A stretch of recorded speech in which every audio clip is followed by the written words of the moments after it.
visible? Yep, that's great. And you can hear me? Indeed. Okay, thanks very much.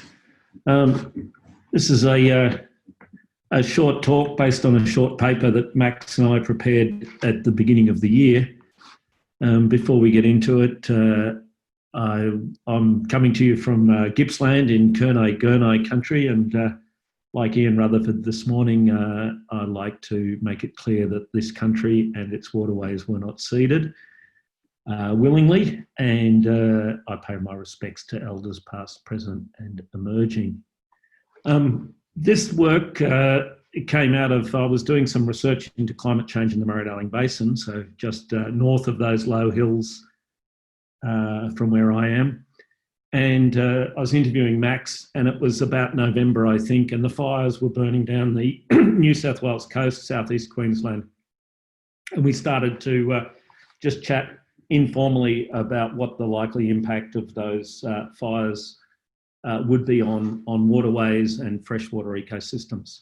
At the time when we wrote the paper, the estimate was that there was 10 million hectares had been burnt.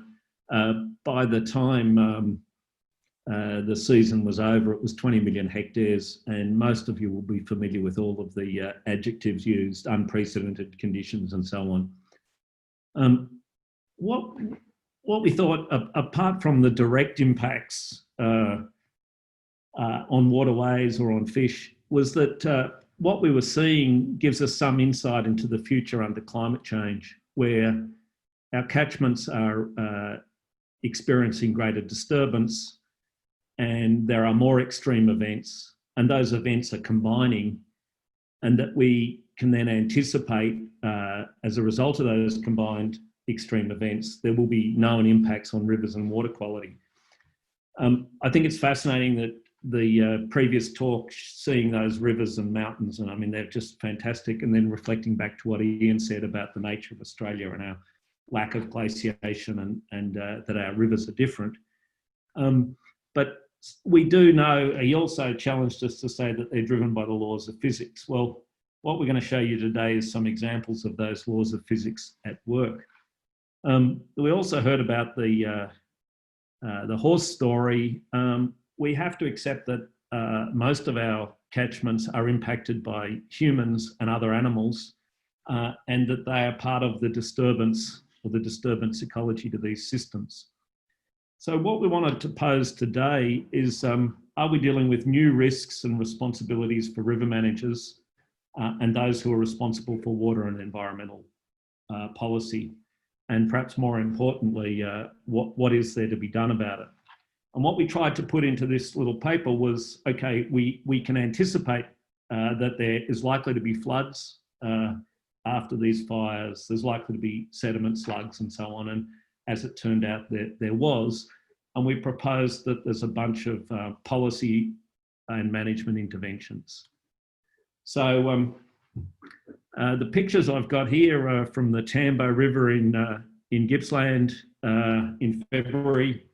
And so we had the paper published, but I happened to be going up there for work and came across these scenes, kilometres and kilometres of a river that I know reasonably well, absolutely transformed in terms of its these huge amounts of debris, ash and fine silts.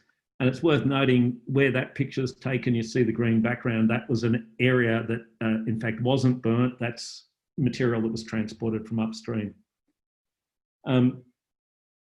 So yes, I've mentioned that it's a water perspective on these fire risks, but that fire is really one form of catchment disturbance, and that we're seeing this greater catchment disturbance, and we have predictions and experience or observation of more intense storms. And as I said, we anticipate then we're dealing with intensified water quality and water quality impacts. Let me move on.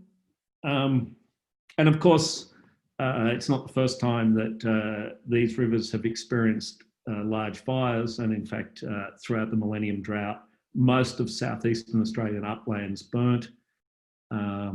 there was a series of fires. They've got various names. This map is of the 2002-2003 Alpine fires. Similar and overlapping fires in 2006. And then the big fires again in 2009 that were further closer to Melbourne, basically. Okay, we know from the 2006-7 fires that the Gippsland Lakes had an unprecedented algal bloom that lasted almost a year after those fires. And we can generalise from that when we see major fire events, we know that the runoff carries a lot of nutrients and there are risks of algal blooms in lakes, in estuaries and in rivers.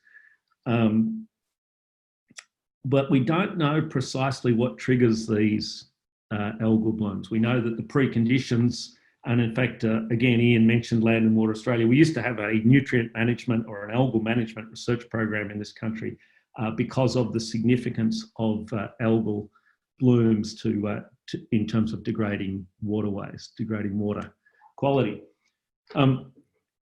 I don't want to be alarmist, but when we think about what we know about our rivers and how they behave, most of it has been learnt in a period of a relatively stable climate.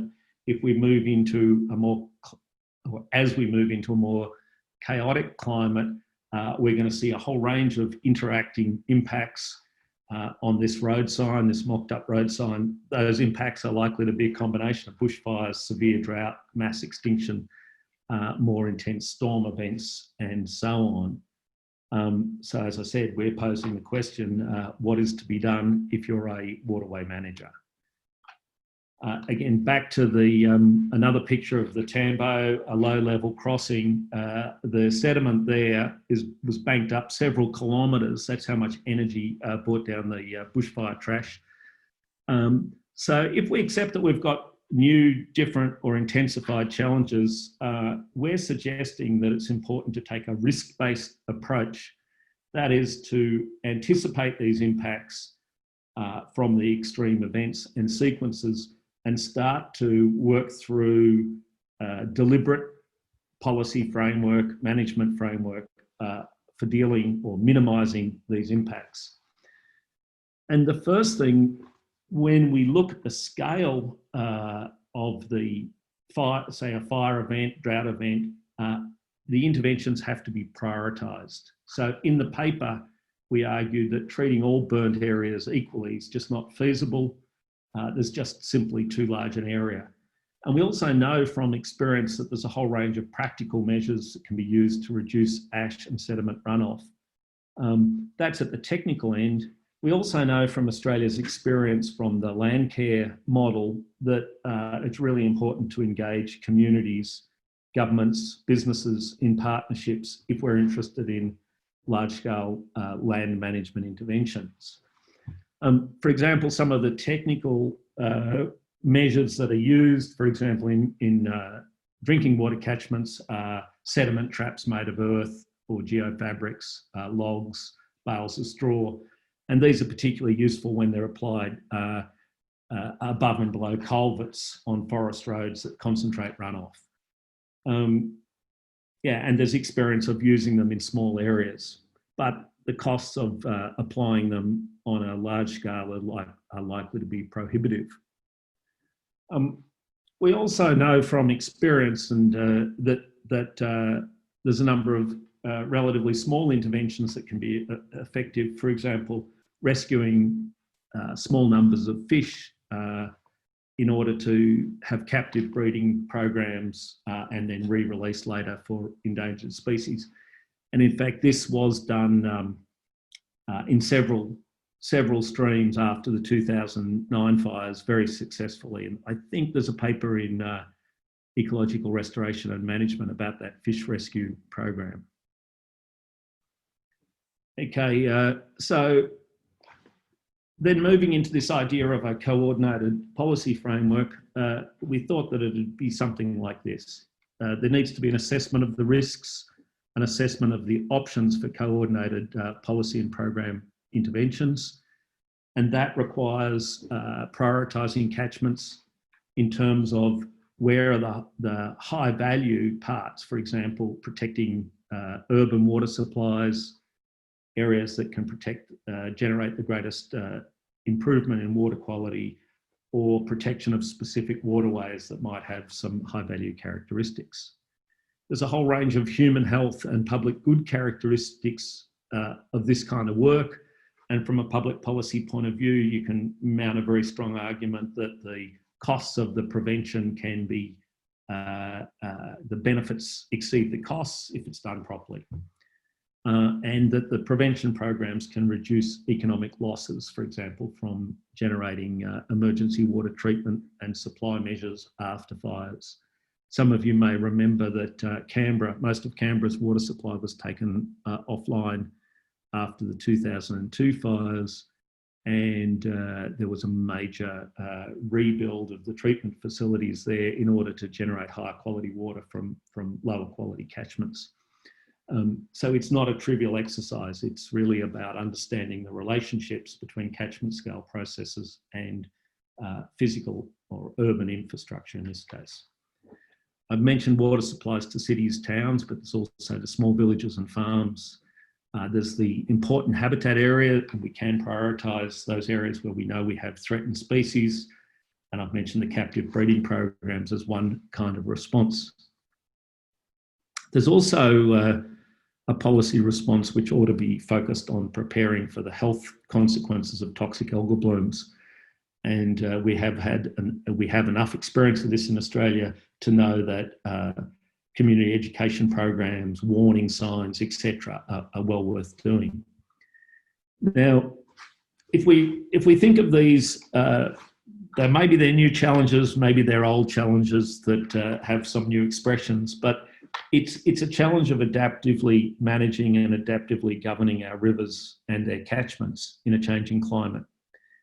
And the simplest way we can think of that's needed is this risk-based planning approach that takes account of the non-stationarity.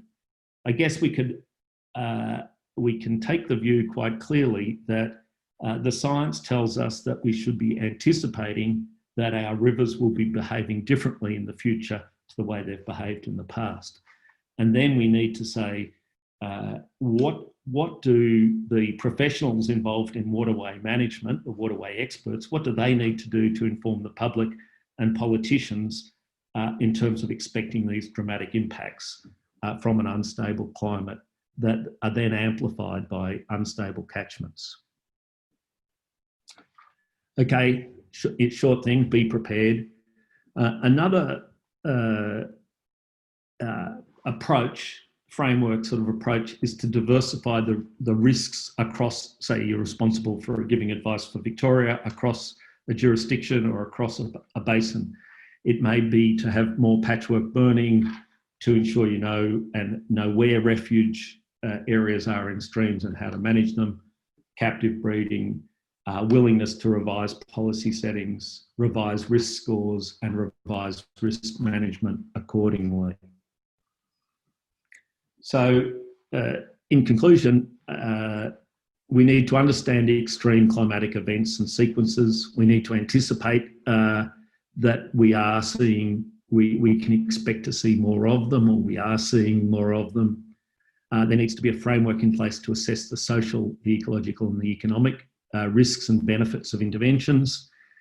And the options need to be strategically assessed and respond to these ecological and catchment processes that drive risks to water quality and to waterways. And overall, we're arguing that governments need to resource coordinated programs that build on our past experience in assessing and treating water supplies and catchment areas, but accelerates them or amplifies them in response to the intensified threats. So I think that's all. Yes.